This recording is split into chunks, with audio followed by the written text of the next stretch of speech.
Welcome to Women of Resistance. Madj Al-Nabuksieh is only 17, but resistance flows in her blood. She says the war between Palestinians and the Zionists will not end until they reclaim their whole land and kick the Zionists out. Here is more of Madj.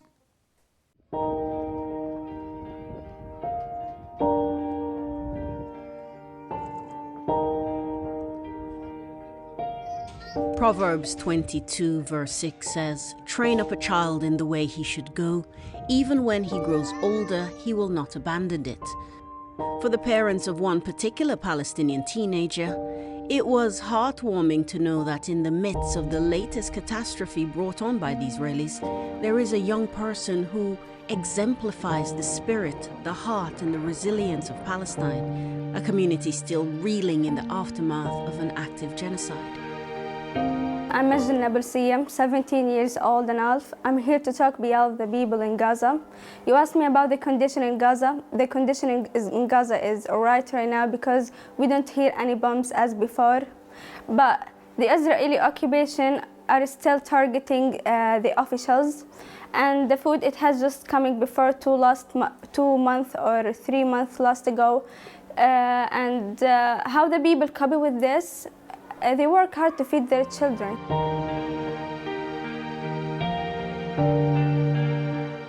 Madj, like hundreds of thousands of Palestinian youths, experienced pain, trauma, bereavement, and so much more during the new Nakba. I will tell you my story in the genocide. First of all, I was happy in the 7th of October because we thought that this is the end of Israel and now we can go inside of Palestine, visit Akka, Haifa, Nablus, Jerusalem and so on. But in fact, it's not. After a couple of hours, we heard bombs and names of martyrs that we have known and we became afraid. So I evacuated to my grandfather's home, then to my uncle's home, and in the end to the shelter in school. Actually, it was misery. And after that, I worked as a volunteer in camps. I worked there in camps, I counting people, the numbers of people there, to give them the right in foods. The hardest moment in the genocide, when I left my home, don't know where to go, if my home will stand or not, because I live in a tower, flat in a tower actually. And when I evacuated to the shelter in school with no privacy, with more than 5 families in the class, with unclean bathrooms, and I got injured by hepatitis and I had an accident in my foot and with these things. When I hear that my friends has died by the Israeli occupation, these are the most hardest things, and starvation. For a teenager, the genocide has sadly not been Madj's first brush with Israeli cruelty and Western discrimination in silence. We besieged in Gaza since we born, but I will give you some of examples, like the crossing borders of Rafah wasn't easy like other countries. And the electricity wasn't lighting 24 hours like other, it's just coming 8 hours, and in the war, not even an hour. And when the Palestinian people, when they want to travel outside, they found some hatreds and suffering there by the Europe people. Not all of them, but most of them. Europe people and USA people tell them that you are terrorists, you don't deserve to be between us, and tell them that you have to go back to your land. And even the patients in Gaza, when they want to go to the Jerusalem for recovery, they tell them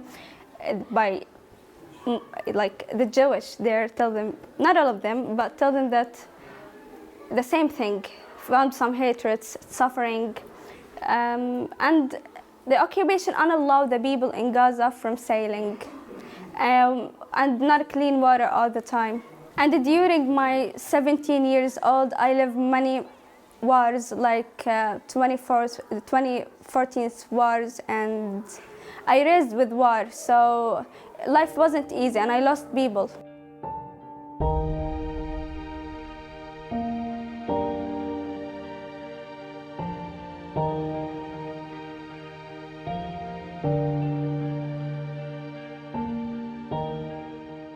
Destruction and displacement and ultimately defiance. These qualities have defined Madj's journey across the past 2 years.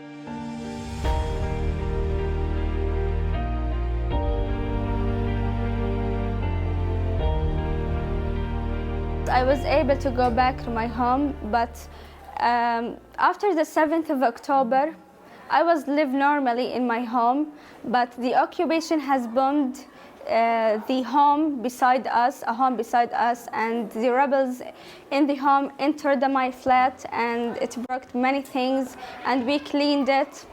But we get afraid, so evacuated to my grandfather's home, then to the shelter, like I said in the first. But I could go back to my home.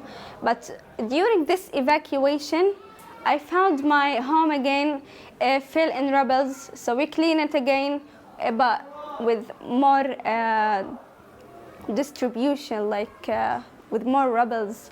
The windows has broken, and the doors, windows, furnitures, many things. But thank God it's able to live.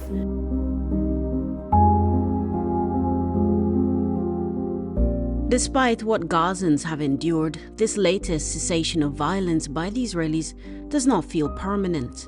Palestinians have been here before.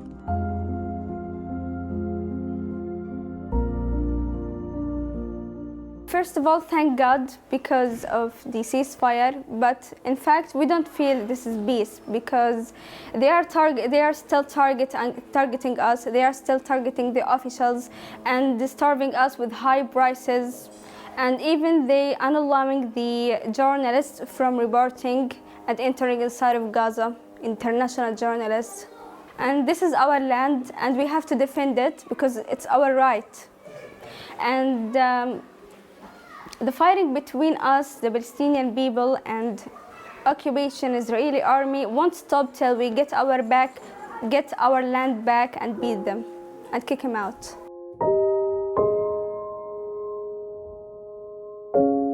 Gaza will rebuild, but its people require more than concrete and running electricity.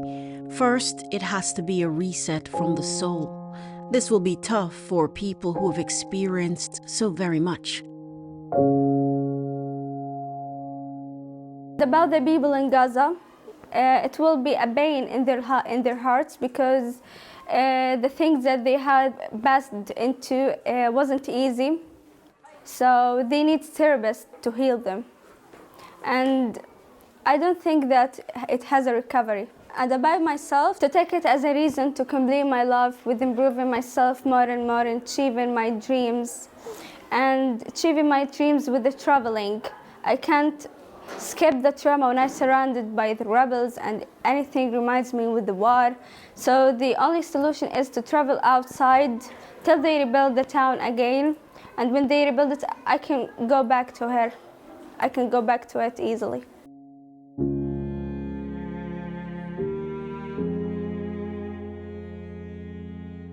Madj, though still a child herself, has identified one of the new disasters in the making, the trauma experienced by the youngest and most vulnerable in the community. Not educated the children with primary education and raising with fears, and instead of holding a book or a toy, they holding a bottle of water to fill it in water, or a dish to fill it in food from takiya to feed their siblings. It's not fair. Could you imagine this for a child? They were rising with complex personality. They can't build the future the way that we thought and other people thought. They want to be like other people in other countries, because they're rising with fearing, with closed borders, not high education, and they need therapists to heal them and get them out this complex with this complex personality. Gaza's immediate needs are many and multi-layered.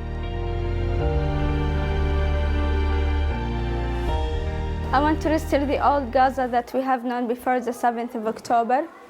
But the most thing that we really want is to rebuild the schools, rebuild the hospitals, rebuild the streets. We want the life again, and we need clean waters, electricity, and many things. We want the ceasefire going on and the crossing borders to open to see our lives outside Gaza. And the patients can go travel for recovery.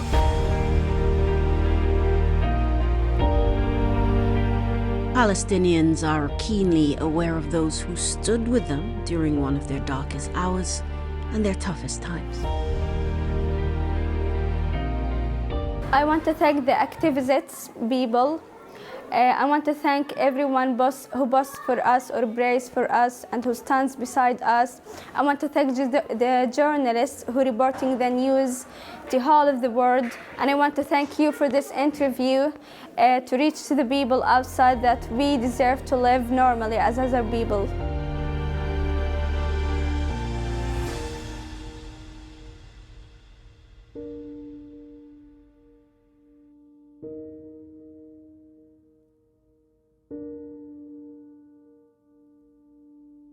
Joining me today to discuss Madj's story is Clive Menzies, political and economics researcher and analyst. Welcome, Clive. Thank you for being with me. My pleasure. Clive, does it surprise you, this 17-year-old girl, a child really, in Gaza, having been through 2 years of a genocide, the strength in her voice when she says, we will get rid of the Zionists, this is our land. Does it surprise you? Not at all. I mean, this is a situation that has perpetuated long before she was born. So she was born into a culture of realization of the injustice and the dispossession that her people have suffered. That she's so articulate about it is a quality, obviously, of the young lady herself, and that's admirable.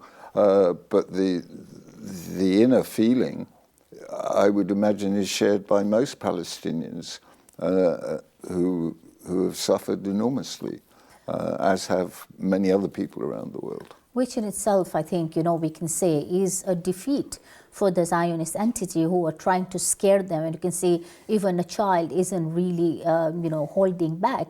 But when we talk generally, of the global economy, Clive, this is your expertise, economy and political analysis. We see that there is, this is not a problem just limited to Palestine. This is a global problem of the Zionists holding control, whether it's economy or politics. And there was a time, when we used to talk about this and we were told these are all conspiracy theories. But today you see, for example, in Epstein files, more and more it's becoming obvious that everybody is being ruled by the Zionists. They are holding control of the entire globe. Is that fair to say, really? Well, I think when we put labels on things, we tend to miss the whole point of how this system is controlled. To my mind, Zionism is another vector of control.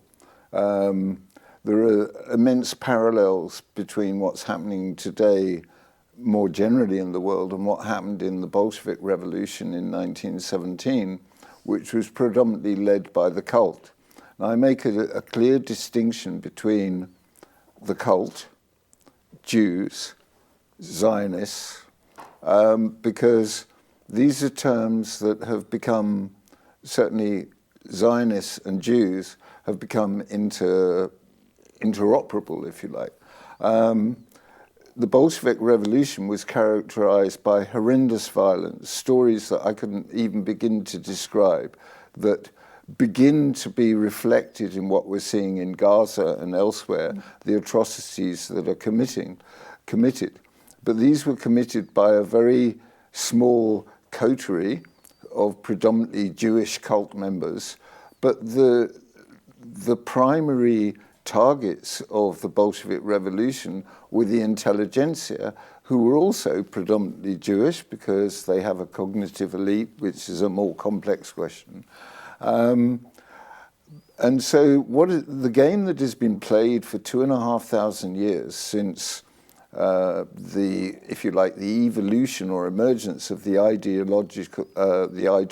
ideology of destruction in 458 BC, is this idea of division. And so in the early stages of this process, the cult would terrorize Jews into submission and becoming tribal, and they would impose external threats to make them a collective around the cult. So you have this cult in the center that created all the structures and has access to the levers of the power, be it Zionism, governments, the world bodies like the UN, the banking system. These are all vectors of control. So the cult is in the middle, and they've surrounded themselves with this idea of Jewish victimhood, because wherever the cult has operated, they've been kicked out. And because previously there was no recognition of the nuance or the subtlety between all Jews and the cult, all Jews got kicked out. And even that may not be true. I think there may well have been discrimination between those who were clearly criminal that they wanted out, in the same way that Hitler did. He wanted them out of the country. He didn't want all Jews out of the country.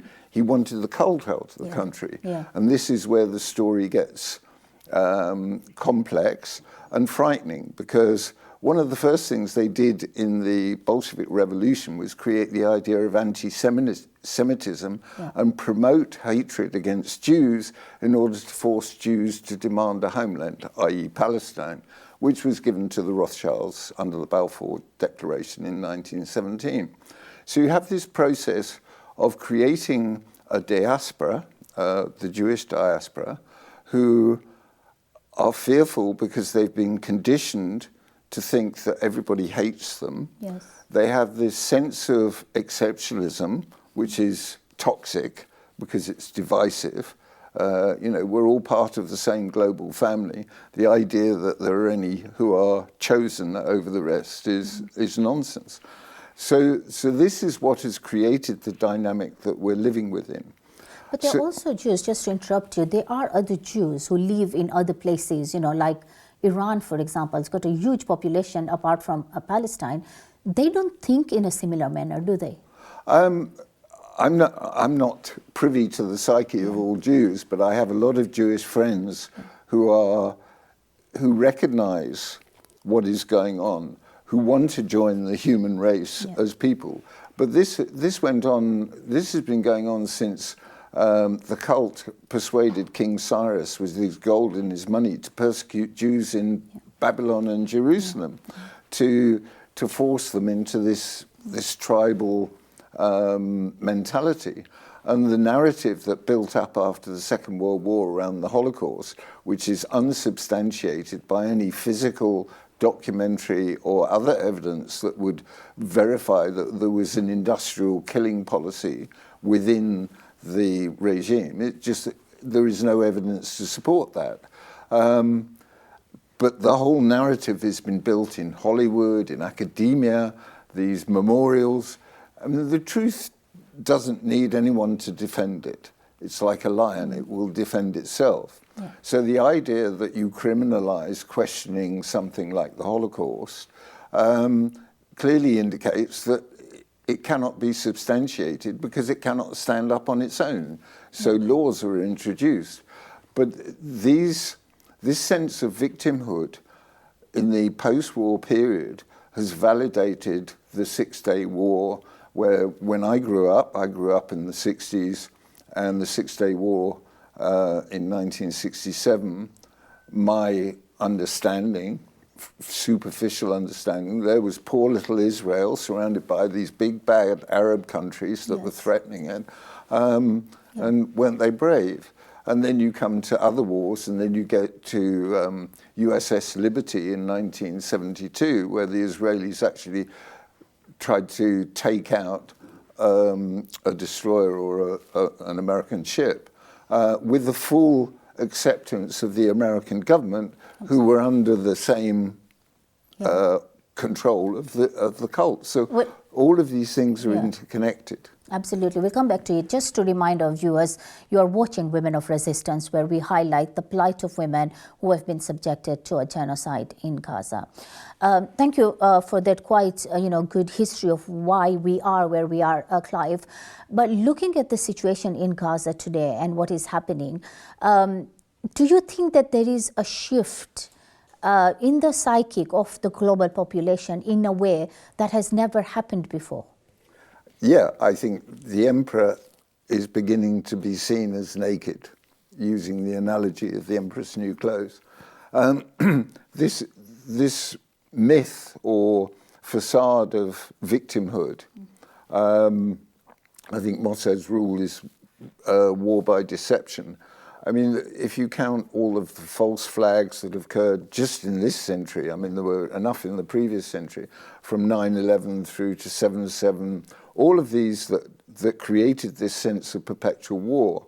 And, we were talking about the Greater Israel project under the Yinon Plan 10, 15 years ago. A lot of people were talking about this, a conspiracy theory. But it's a stated ambition. And I think one has to look at this in the context of the war on us all that has progressed from 9/11 through the hoax climate narrative, through the economic crisis, through the COVID psychological operation. All of these are manifestations of the war on us all. And Israel's involvement, or shall I say the cult within Israel, because let's discriminate between the general Israeli population, some of whom are rabid, and that's a whole process of conditioning on its own. But the actual people responsible for this is a very small proportion. And they have been instrumental in gaining control of American Congress, UK politics, the EU, the UN, the nuclear international economic body, I've forgotten its initials, so many acronyms, the World Bank. Yeah. They control all the levers of power. When I say they, this is not Israel itself, but it's the cult that is controlling Israel. The Ukraine war is a manifestation of the similar process, but obviously with a different context. What is the implications for example, us living here, and ordinary Brits? Because there are a lot of talks about, for example, what is happening in Palestine. Whether we've seen a recent law whereby the Palestinian prisoners would be executed, but there's a lot of other things, the testing of the drones and everything, that this is like a laboratory, to control all of us, anyone who doesn't, accept the status quo. Do us as ordinary, people living in this country realize, how we have been occupied, mentally, but also economically in every manner? And do you think there is a chance of breaking free? Because this is the worst Labour government we've ever had. Well, the good news is that